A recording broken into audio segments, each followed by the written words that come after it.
Hello and welcome to the Eating Disorder Therapist podcast. I'm Harriet Frew, eating disorder therapist, here to support you in overcoming disordered eating and finding peace with food. So thank you so much for listening today. Now, before I dive in today, I just want to mention an opportunity for anyone listening who is 18 years and above and has a diagnosis of anorexia nervosa, and if you would like to be involved in some research. So this is an opportunity to take part in a research study on eating behaviour and emotions. So researchers at the MRC Cognition and Brain Sciences Unit, University of Cambridge, are inviting adults with a diagnosis of anorexia nervosa to take part in an online study exploring the relationship between eating disorders and the emotion of disgust. You need to be 18 years or older, have a diagnosis of anorexia, and you must be willing to answer questions about your diet and body, but I'm sure very respectful questions. You'll be paid £8.50 per hour for your participation. I'm not exactly sure of how many hours it will involve, but I don't think it's like crazy amounts. But for more information, you can email emily.bagley, so Bagley is Bagley, at the mrc-cbu.cam.ac.uk.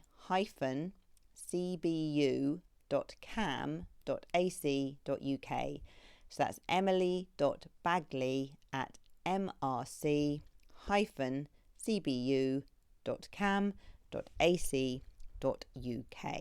Okay, so today I'm going to talk about something I haven't really talked about much on the podcast, but it's coming up more and more in the therapy room, and I think, why haven't I done this before?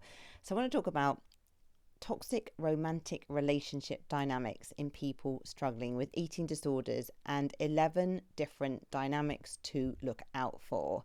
So this is a subject really coming up so much in the therapy room at the moment.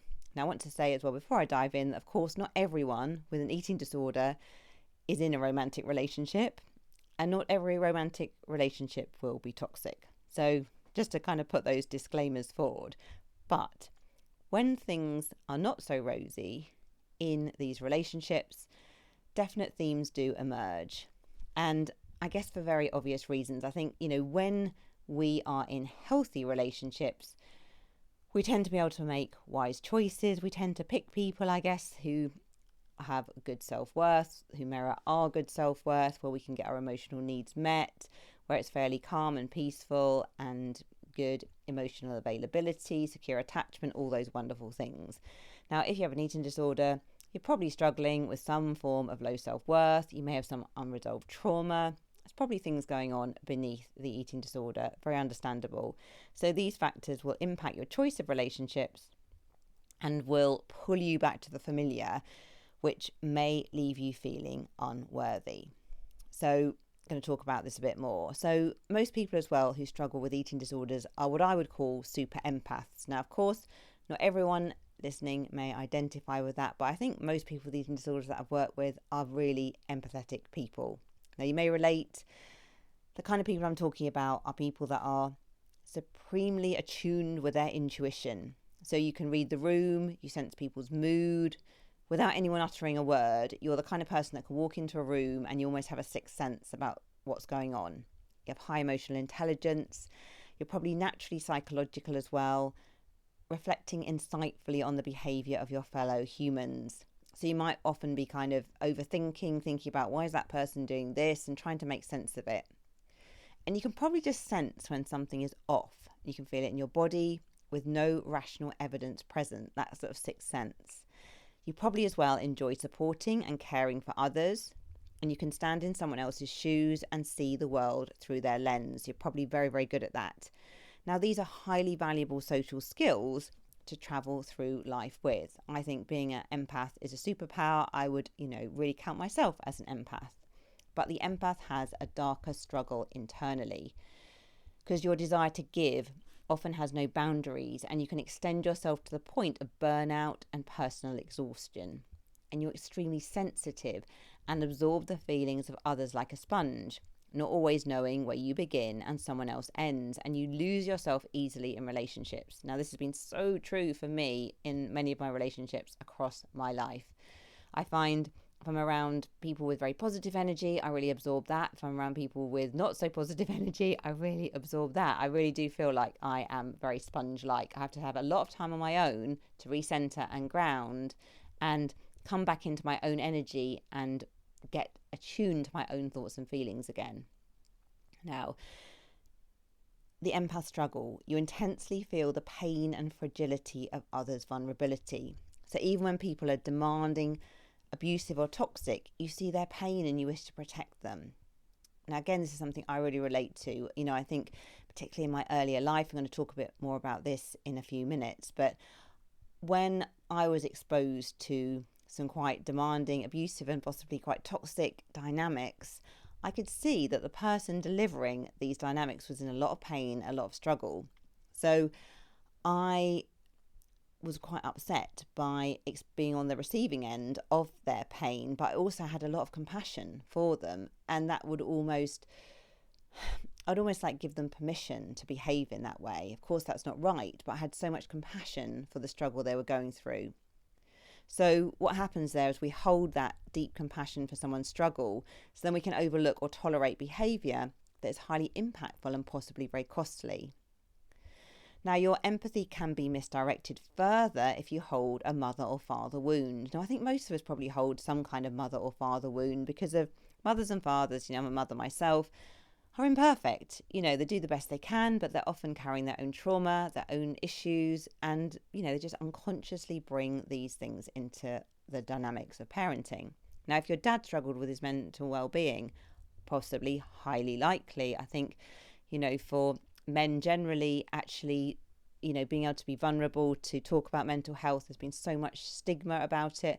Toxic masculinity, men very much brought up to be really macho, not to be able to talk about their feeling so much shame for any kind of vulnerability or weakness, that many men struggle with their mental well-being. And I think many men as well, kind of more the older generations, a lot of addiction and things like that as well. So if your dad struggled with his own mental well-being, he might have loved you, but perhaps he was emotionally absent. Maybe he was controlling, overbearing, aggressive. So you will have learned that love feels complicated and must be earned, because you might have really loved your dad, but you didn't really get what you needed from him. And you may have had a mother who was perhaps overly dominant or possibly emotionally absent. She may have been anxious or over-controlling or smothering, or maybe not having time for you, and you will have learned that love can feel conditional or restrictive or even cold. So your early relationships impact your choice of romantic partner, albeit unconsciously. You will gravitate towards the familiar as it feels safe. So often, unpredictable, emotionally turbulent love can feel normal as you gravitate towards avoidant or anxiously attached partners, because these dynamics mirror the environment of your early life. So if there was even if there's a lot of love in your early life, if there was also a lot of chaos or shouting or unpredictability or chaos, you will have not felt safe in your nervous system, and you will feel unsafe in love. And then you will tend to choose partners in love that mirror that familiar dynamic. And it can feel in those relationships that you can sometimes have like a really high level of chemistry, but often you perhaps are not particularly compatible. Maybe the actual relationship itself is not that healthy. And in contrast, secure love can feel unsafe and perhaps even boring. Because if your younger years were chaotic and unpredictable, when love is like reliable and safe and peaceful, it can just feel a bit like, that can just feel a bit underwhelming. So let's talk a little bit about my history. So for a long time, I really tried to minimize the impact of my upbringing on my mental well-being. Now, this isn't unusual because it's a natural consequence that the child wishes to protect the parents, even when things have gone awry, as we usually love our parents deeply, despite complicated family dynamics. Now, I grew up in a household where my dad was emotionally abusive to my mum and his 4 daughters, me being one of them. Now, not to say that the women in the family were faultless by any means. There were many unhealthy relationship dynamics that were playing out in my family in those years, from all people. Now, I have deep compassion for my dad. He's experienced a very challenging life, complex trauma. He may have undiagnosed autism, which was an added layer to his feelings of not fitting in, being misunderstood, and possibly he even has a personality disorder. And I know from my experience of working in the NHS and in private practice for many, many years, anyone with personality disorder has been through extreme exposure to neglect and or abuse. I've not had an easy ride. So despite having profound empathy for my dad, facing the reality of this relationship has been an important part of my healing. Now, glossing over the difficulties would be denial and ignoring the emotional wounding. Because without healing from this, I'm bound to repeating the old patterns unconsciously in a desperate attempt to get it right this time. Now, the reality of growing up around an abusive parent is that you don't feel safe. It's unpredictable, it's precarious, the regular shouting matches going on, your freedom and autonomy can be ripped from beneath your feet in any moment, things can change in a heartbeat. You walk on eggshells, you fear rocking the apple cart, you learn to please and be the quiet, accommodating child. Now, in the environment I grew up in, I learned that it was kind of okay to endure someone else's unacceptable behaviour as abusive patterns were tolerated. Everybody ran in circles around my dad just to keep the peace rather than risk the consequences of challenging the situation. Now, my mum did her best, but she couldn't protect us. The bowing to my dad's moods resulted in a colluding with his outburst, and he became this all-powerful ogre, and we were the defenceless victims. Now, in truth, we were likely much more powerful than we realised, but it was an unhealthy dynamic reinforced repeatedly within the home. So consequently, I've carried a deep father wound through life. Until very recently, this has been particularly played out in romantic relationships, being drawn unconsciously to men, where I'd always been needing to prove myself, to strive to be seen, to be validated, to overgive, to accommodate, as it felt so familiar and right. Now, thankfully, through many repetitive experiences, therapy and healing, I'm on the other side of this and consequently feeling more ready to dispense some life lessons. So here are 11 toxic patterns to watch out for in love. Number 1, overgiving. If you're the person who's always chasing, giving and making the maximum effort while your partner cruises passively in the background, then the relationship is out of balance. And if you sense your own resentment and anger building, even if it's unexpressed, it might just be all inside you, this might be a sign of overgiving. That resentment and anger building usually is showing us that we are giving more than we are receiving, and actually we're starting to get a bit annoyed with this. Number 2, you never argue. Now, maybe on the surface, no arguments can feel like hunky-dory, particularly if you're brought up in a chaotic environment where there's loads of shouting at home. You may just really want to avoid conflict. But often, if there is never any kind of constructive arguing, there's often a volcano of unexpressed emotion brewing. So you might people please to keep the superficial peace, but many words are left unsaid. And you may wonder why the atmosphere feels off when the general barometer of life is calm.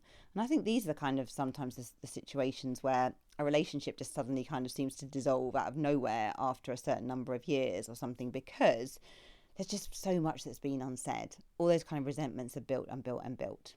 Number 3, tolerating things you shouldn't tolerate.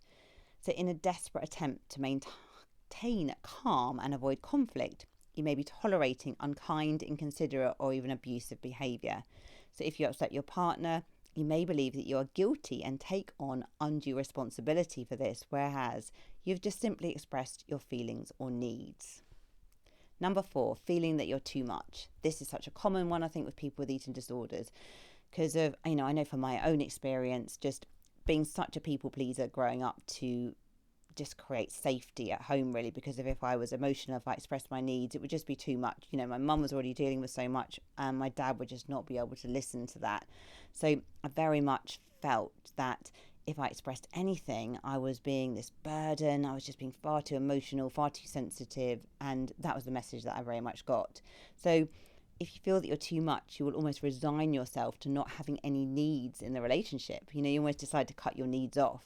And you feel that any expression of needs is too much, or you're overly emotional or a burden for expressing them. And then the other person may deflect all responsibility and exaggerate this dynamic. I think it's a very real thing, really, that people that take on too much responsibility tend to be attracted towards people who don't take any responsibility at all. It's like a perfect kind of toxic match. Number 5, vulnerability to love bombing. I have been in this situation. Difficult thing to talk about, but something I think really important to mention. If you have a secure attachment style, So you will probably experience love bombing as a major red flag. So love bombing is that overly intense, vast expression of love before true connection has had time to be established. But if you have childhood wounding around abandonment and unmet needs, love bombing can feel intoxicatingly wonderful, as though you are finally whole and complete, and it can feel incredibly seductive and inviting, albeit toxic. Now, I have had a couple of experiences in my life with narcissistic individuals and got very dragged into that dynamic and really got my fingers very badly burnt. And I think I'll probably do another podcast all about narcissism, love bombing, etc., because I think it's something that I'm sure some of you will relate to. Number 6, feeling guilty and responsible for everything going on in the relationship. So you might feel that everything is your fault and feel overly responsible. Okay, and it is not. Relationships are two-way. Number 7, believing that you can fix or heal the other person whilst their energy pulls you down. Now, the super-empath acutely feels the pain of others and wishes to heal and fix. Now, no human can fix another, however well-intentioned. The inner work must come from within.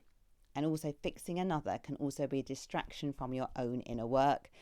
And your partner is going to resent you as well. No one really wants like a mother or a father type figure to fix them in a relationship. That healing has to come from within. But it can be a very seductive trap to fall into, to really see the wounding in others, see that they need to heal, want to be the kind of savior that fixes them. And this is all quite unconscious, but it really can fulfill our need to be needed, which is not very helpful. And like I said, it stops us doing the inner work ourselves. Number 8, placing the other on a pedestal and feeling inferior. So childhood wounds may lead to feelings of inferiority and worthlessness. So the other person may be placed on a pedestal and you always default to their needs. And in a toxic relationship, again, the other person will exploit this dynamic. Number 9, knowing that something feels off in the relationship but feeling unable to address it. Now, you may have a deep knowing that something in the relationship just feels wrong. However, the anxiety roller coaster of a nervous system hijacked in fear leads to self-doubt and crippling action paralysis. So your inner knowing is hard to tune. Your inner knowing is hard to tune into. So you might continue for weeks, months, or even years hoping that something may change because of it's so hard for us to tap into our intuition as well when we are mainly in fear. Really hard to listen to that. Number 10, feeling obsessed with the other person. This is again something that I've fallen into in the past. So you may be caught up in limerence. Limerence, if you haven't heard about it, Google it, really interesting. But it's where we're really caught up in the fantasy and romanticizing of the other person rather than a real life relationship. Really, really interesting. Or the potential of a relationship rather than real life. So it's all about kind of fantasy, honeymoon, all the stuff that's really kind of fairy tale like really, but is not really based in real life. And this can be excruciatingly agonizing to experience because you can be with someone in a way where you become quite obsessed with them, but you just get breadcrumbed along really, and you're not getting your needs met, but you still can't let go. And the highs and lows foster a dopamine addiction rather than genuine love. And number 11, putting up with aggressive behavior, stonewalling or manipulation. So you tolerate unacceptable behaviour as you believe that most things are your fault, and you have compassion as well for the other person's struggle, so will let things go. So as with a frog in boiling water that doesn't jump out, as the temperature gradually increases to dangerous levels, so you become adjusted to the toxicity and it feels normal. You lose all sense of yourself and self-worth. Okay, so if you recognise yourself in any of these dynamics, realise that change is always possible at any point. You may need to seek out support with trusted friends or a therapist through this process. This is hard, difficult work. I know myself, my own journey, in terms of what we desire consciously, but then what we tend to do unconsciously when we follow our wounding, it's quite hard to shift those dynamics, but it's very, very possible.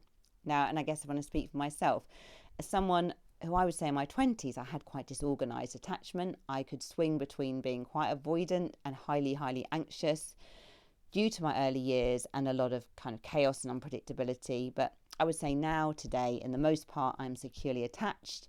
I mean healthy and flourishing relationships, romantic and otherwise, where there is trust, love, respect, and emotional safety. So if you're listening to this and you're feeling not in a great place in your romantic relationship, know that change is possible for you too. Okay, I hope you enjoyed this episode. If you'd like more info on relationships, do let me know. You can always send me a DM at the eating disorder therapist _ and you can also, that's me on Instagram, the eating disorder therapist _ and for further support with your relationship with food, do go to the eatingdisordertherapist.co.uk. And if you enjoy this podcast, I would be so grateful if you'd follow, rate and review, as it helps it reach so many more listeners. Thank you so much for listening, and I look forward to sharing another podcast episode with you very soon.